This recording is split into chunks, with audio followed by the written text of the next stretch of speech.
Hi guys, welcome to social studio. तो आज इस वीडियो लेक्चर में अपन सिविक्स 8th क्लास का 4th चैप्टर कंप्लीट करेंगे। ठीक है, जिसमें दो टॉपिक रह गए हैं अपने। पहला है लीगल सिस्टम की कौन कौन सी ब्रांचेस हैं, और सेकंड है कि कोर्ट का एक्सेस सबके पास है कि नहीं है। तो पहले अपन ये देख लेते हैं कि लीगल सिस्टम की कौन कौन सी ब्रांचेस होती हैं। तो लीगल सिस्टम की दो ब्रांचेस होती है, criminal law and civil law. तो दोनों के बीच का डिफरेंस क्या है? तो देखिए, क्रिमिनल लॉ ऐसे कंडक्ट और एक्ट के साथ डील करता है जिसको लॉ ऑफेंस की तरह डिफाइन करता है। ठीक है ना, जैसे कि थेफ्ट मतलब चोरी करना हो गया, या किसी वुमेन को हरेस करना हो गया डाउरी के लिए, या किसी का मर्डर करना हो गया। वहीं जो सिविल लॉ है वो ऐसे केसेस के साथ डील करता है जो इंडिविजुअल्स के राइट्स को हार्म करती हैं या इंजरी करती हैं, मतलब कि इंडिविजुअल के राइट्स को वायलेट करती हैं। जैसे कि एग्जांपल इसका है कि कोई डिस्प्यूट हो गया किसी ज़मीन की खरीद बेचने के लिए, ठीक है ना, या तो परचेज ऑफ गुड्स का कोई डिस्प्यूट हो गया, रेंट मैटर पे डिस्प्यूट हो गया, डाइवोर्स केस हो गया। ठीक है ना, तो मेनली क्या है ना, क्रिमिनल लॉ ऐसे केसेस से डील करता है जिसमें फिज़िकल इंजरी इन्वॉल्व होती है, और सिविल लॉ ऐसे केसेस से डील करता है जिसमें राइट्स का वायलेशन होता है। ठीक है, देखिए, क्रिमिनल लॉ के अंदर केस एफआईआर से शुरू होता है। तो सबसे पहले आपको एफआईआर करनी पड़ती है, मतलब कि फ़र्स्ट इंफॉर्मेशन रिपोर्ट, जिसको शॉर्ट में एफआईआर कहते हैं। आपको एफआईआर फाइल करनी पड़ती है, फिर पुलिस इन्वेस्टिगेट करती है, उसके बाद उसके बाद केस फाइल होता है कोर्ट में। ठीक है ना, वहीं सिविल लॉ में आप पेटिशन फाइल करते हैं रेलेवेंट कोर्ट में। ठीक है ना, अगर छोटा केस है तो लोअर कोर्ट में, या बड़ा केस है, किसी का फंडामेंटल राइट वायलेट हुआ है तो सुप्रीम कोर्ट में। ठीक है, और पेटिशन वो लोग फाइल करते हैं जिनके राइट वायलेट हुए हैं ना, तो अफेक्टेड पार्टी पेटिशन करती है सुप्रीम कोर्ट्स में। जैसे कि रेंट मैटर पे या तो लैंडलॉर्ड या तो टेनेंट, दोनों में से जिसके राइट्स वायलेट हुए हैं वो केस फाइल करेगा।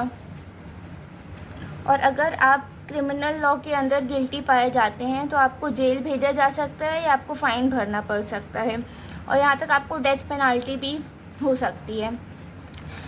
और जब आप सिविल लॉ के अंदर गिल्टी पाए जाते हैं तो कोर्ट आपको स्पेसिफिक रिलीफ के लिए बोलती है, मतलब आपने जिसके राइट्स वायलेट किए हैं उसको आपको स्पेसिफिक रिलीफ देना पड़ता है। जैसे कि एक एग्जांपल लेते हैं कि कोई केस है लैंडलॉर्ड और टेनेंट के बीच में, तो कोर्ट ऑर्डर कर सकती है टेनेंट को कि वो फ्लैट को खाली कर दे, और जो रेंट उन्होंने नहीं पे किया है वो पेंडिंग रेंट पे कर दें। ठीक है, तो आई होप आपको दोनों के बीच का डिफरेंस समझ में आया होगा, और ये समझ में आया होगा कि सिविल लॉ क्रिमिनल लॉज क्या हैं। ठीक है, तो आगे अपन ये देखेंगे, does everyone have access to the court. तो क्या सबके पास कोर्ट जाने का एक्सेस है? देखिए, अगर अपन प्रिंसिपल पे बात करें तो इंडिया के हर सिटीज़न के पास कोर्ट का एक्सेस है। जैसे अपन ने पहले भी पढ़ा है कि कोर्ट, अगर किसी को ऐसा लगता है कि उसके फंडामेंटल राइट्स वायलेट हुए हैं तो वो कोर्ट जाके केस फाइल कर सकता है। मतलब इंडिया के हर सिटीजन्स के पास राइट टू जस्टिस है कि वो जस्टिस मांग सकता है कोर्ट जाके। कोर्ट तो सबके लिए अवेलेबल है, लेकिन अगर अपन रियलिटी में देखें तो कोर्ट को एक्सेस करना बहुत डिफ़िकल्ट है, क्योंकि बहुत सारी इंडिया की जो बहुत मेजॉरिटी हैं वो पुअर पीपल हैं। ठीक है ना, मतलब इंडिया में मेजॉरिटी लोग पुअर हैं, तो उनके लिए कोर्ट जाना, कोर्ट में केस करना हमेशा डिफ़िकल्ट होता है।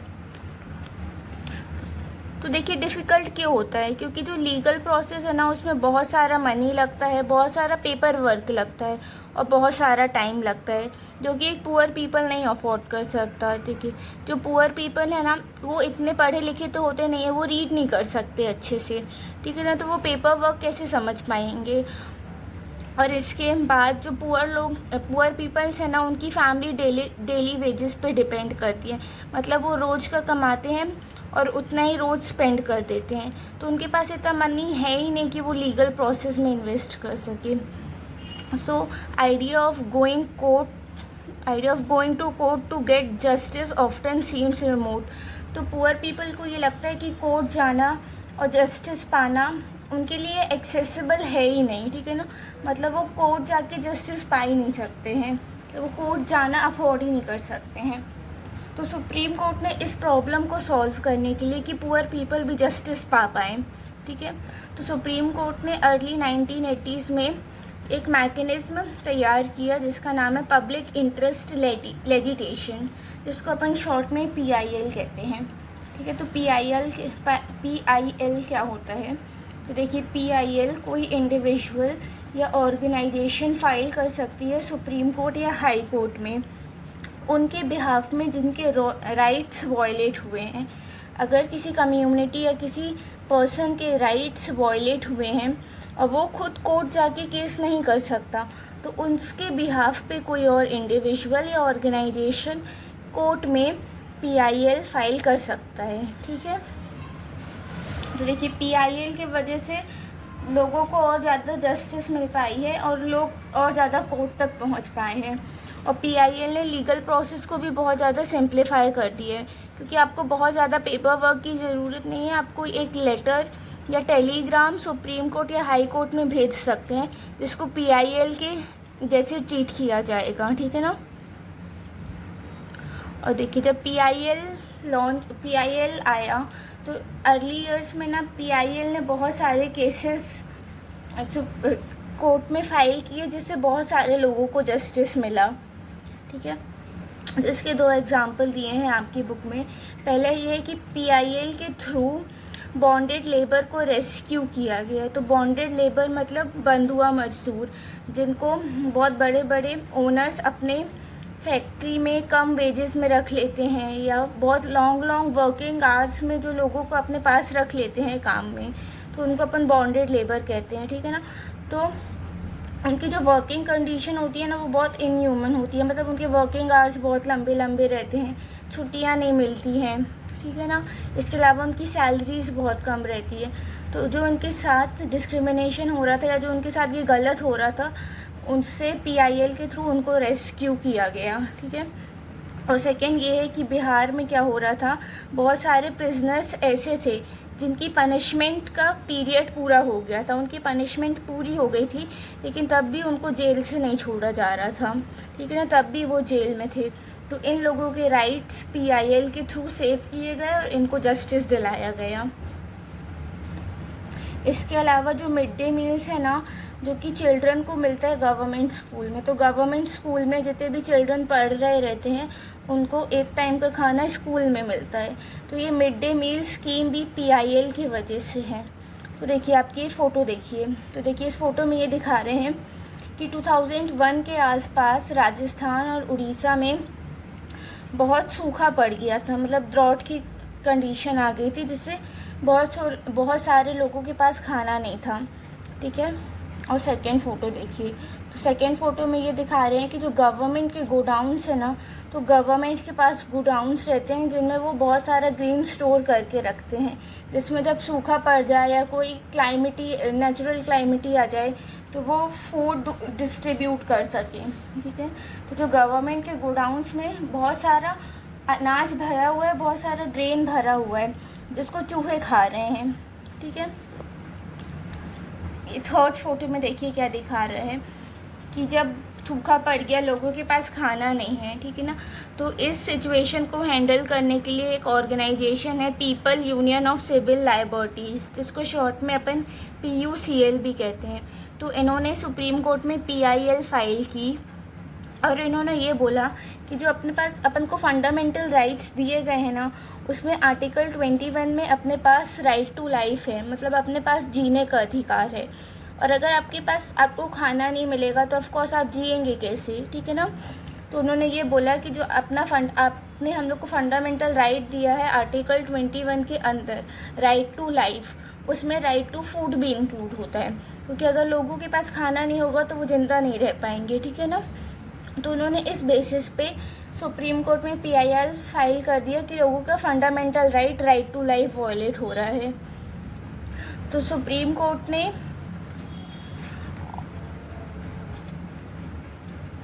सुप्रीम कोर्ट ने जब हेयर केस को सुनवाई की तो स्टेट ने ये एक्सक्यूज़ दिया कि उनके पास एडिक्वेट फंड नहीं है, प्रॉपर फंड नहीं है लोगों को खाना प्रोवाइड करने के लिए।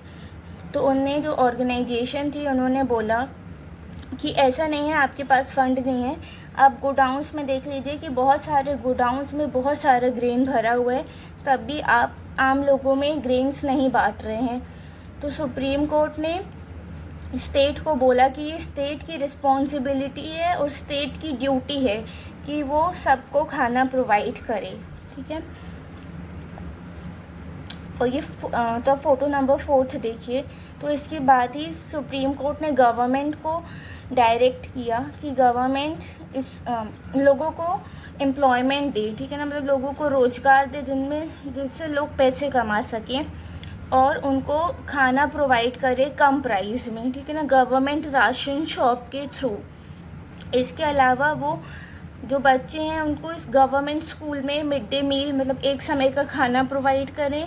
और उन्होंने 2 फूड कमिश्नर को अपॉइंट किया जिसमें वो देख सके कि गवर्नमेंट स्कीम अच्छे से इम्प्लीमेंट हो रही है कि नहीं हो रही है।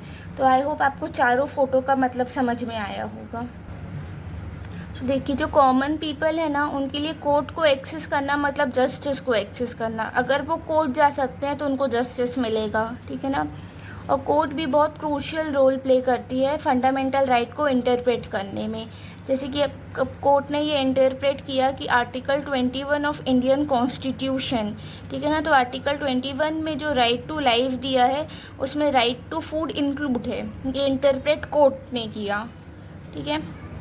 लेकिन बहुत बार ऐसा भी होता है जो कोर्ट जजमेंट देती है ना तो लोगों को ऐसा लगता है कि वो कॉमन पर्सन है, उनके इंटरेस्ट के अगेंस्ट में काम करता है, ठीक है ना। जैसे एक एग्जांपल देखते हैं तो कुछ एक्टिविस्ट को ऐसा लगता है जो कि right to shelter and housing for poor people, तो कि इस इशू में काम करते हैं कि गरीब लोगों के पास भी उनका खुद का घर होना चाहिए, ठीक है ना, जिस पे वो अपना सर ढक सके।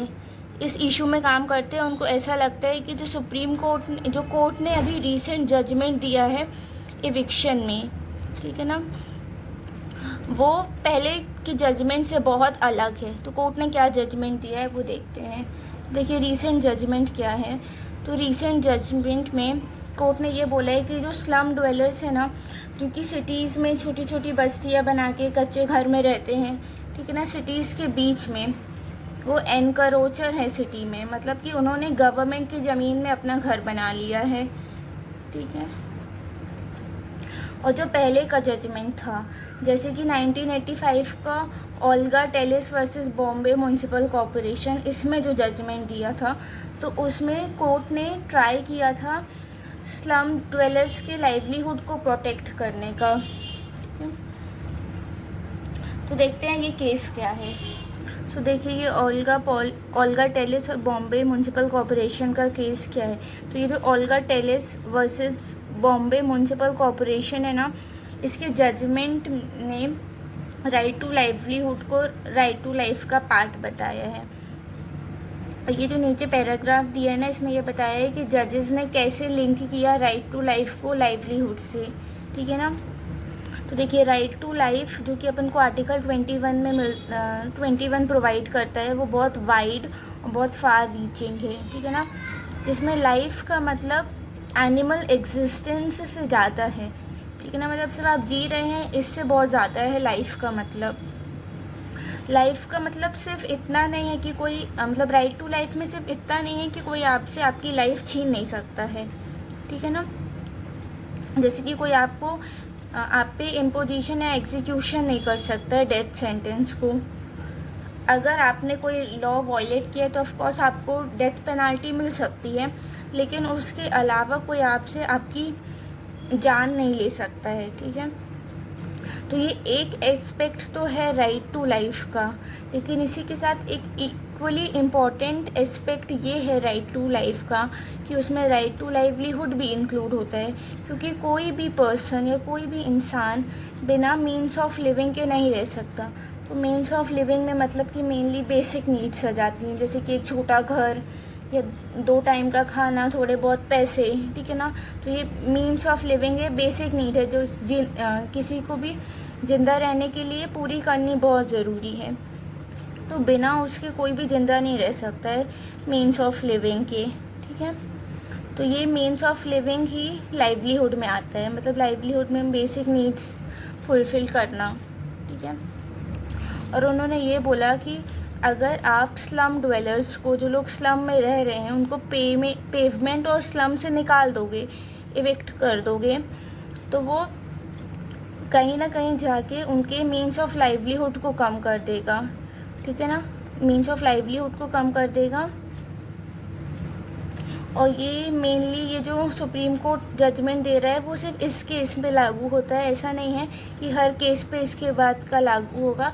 इस प्रेजेंट केस पे जो फैक्ट्स हैं उनको देख के और एविडेंस को देख के ये कंक्लूजन दिया गया है कि जो पेटिशनर्स हैं, जो स्लम्स में रह रहे हैं और पेवमेंट में रह रहे हैं, उनके पास बहुत स्मॉल जॉब्स हैं सिटीज़ में, ठीक है ना, और उनके पास कहीं और रहने की जगह भी नहीं है। तो वो ऐसे पेवमेंट और स्लम चूज़ करते हैं जो उनके जॉब, जहाँ पे वो जॉब कर रहे हैं उसके पास में हो। और अगर आप उनसे उनका पेवमेंट और स्लम छीन लोगे, अगर वो पेवमेंट और स्लम से चले जाएंगे तो उनकी जॉब भी चली जाएगी।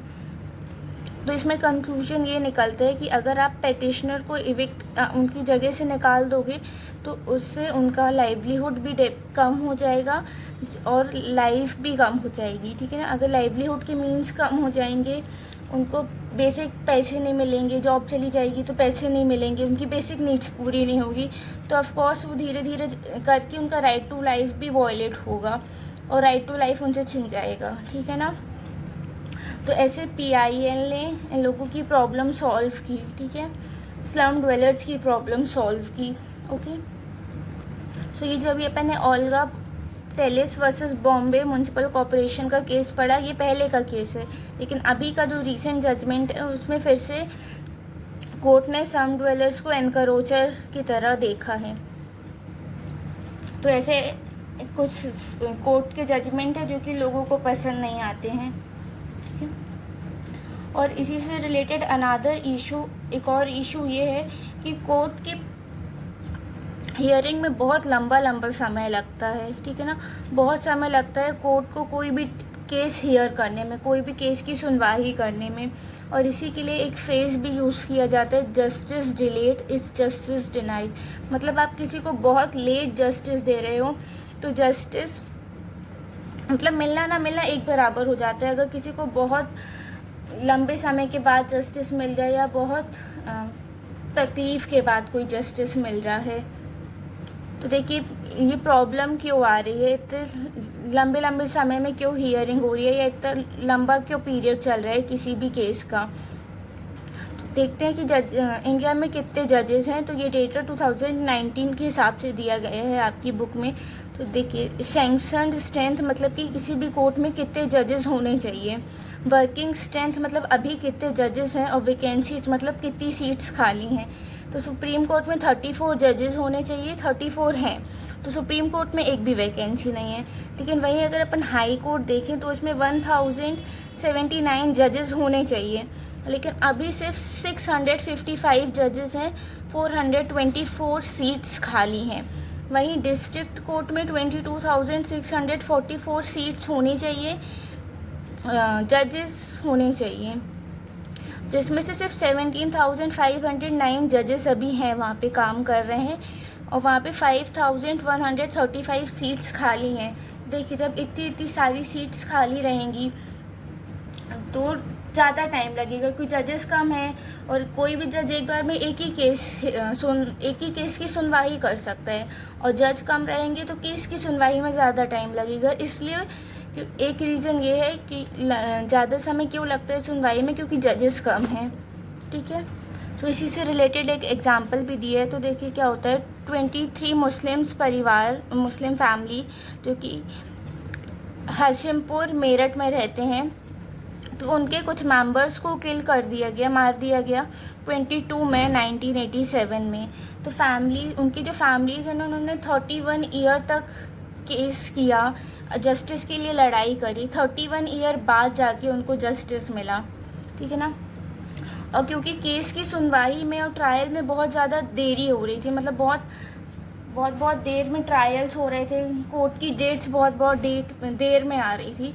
तो सुप्रीम कोर्ट ने ये case state of Uttar Pradesh से दिल्ली को ट्रांसफ़र कर दिया। मतलब उत्तर प्रदेश का जो हाई कोर्ट है उससे दिल्ली हाई कोर्ट को ये केस ट्रांसफ़र कर दिया, क्योंकि उत्तर प्रदेश के हाई कोर्ट में इस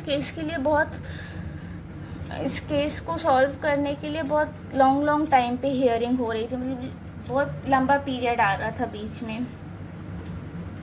तो देखिए उसके बाद भी जो 19 प्रोविंशियल आर्म्ड कॉन्स्टेबुलरी मैन हैं उन पे ये प्रोस्टिट्यूशन लगा, मतलब उन पे गिल्टी होने का इल्ज़ाम लगा कि उन्होंने मर्डर किया है, ठीक है ना।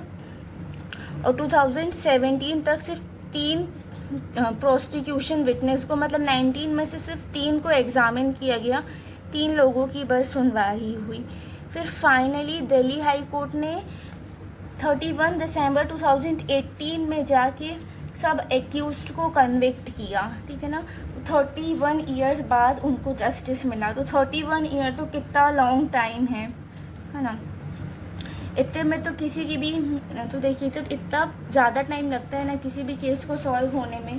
तो ऑफ कोर्स जिसकी फैमिली ये केस कर रही है तो उनमें बहुत ज़्यादा फाइनेंशियल बर्डन आ जाता है, बहुत ज़्यादा मेंटल बर्डन आ जाता है। तो इसलिए बहुत सारे लोग केस करने से बचते हैं, क्योंकि इतना ज़्यादा टाइम लगता है सॉल्व होने में। जब बहुत टाइम लगता है तो हियरिंग में बहुत पैसे भी लगते हैं, ठीक है। मेंटल हेल्थ भी बहुत इफ़ेक्ट होती है लोगों की। लेकिन इन सब के बाद भी एक बात है कि जुडिशरी बहुत क्रूशियल रोल प्ले करती है डेमोक्रेटिक इंडिया में या इंडिया की डेमोक्रेसी में, ठीक है ना। तो देखिए जुडिशरी ये चेक करती है कि जो एग्जीक्यूटिव है और जो लेजिस्लेचर हैं उनकी पावर को चेक करती है, और ये चेक करती है कि वो लोग अपनी पावर का मिसयूज़ ना करें। और जुडिशरी अपने फंडामेंटल राइट्स को भी प्रोटेक्ट करती है। और जो कॉन्स्टिट्यूशन असेंबली के जो मेंबर्स थे ना, उन्होंने बहुत सही विज़न के साथ कोर्ट का सिस्टम बनाया, ठीक है ना, जिसमें उन्होंने इंडिपेंडेंट जुडिशरी रखा। इंडियन डेमोक्रेसी का की फीचर तो इंडिपेंडेंट जुडिशरी की वजह से ही लोगों के फंडामेंटल राइट प्रोटेक्ट हो पा रहे हैं, और एग्जीक्यूटिव और लेजिस्लेचर उनकी पावर का मिसयूज़ नहीं कर पा रहे। तो ये कॉन्स्टिट्यूएंट असेंबली ने बहुत अच्छे विजन के साथ कोर्ट का सिस्टम तैयार किया। आई होप आपको पूरा चैप्टर अच्छे से समझ में आया होगा। Thank you for watching. और अगर आपको वीडियो अच्छा लगा हो तो please like and subscribe. Thank you.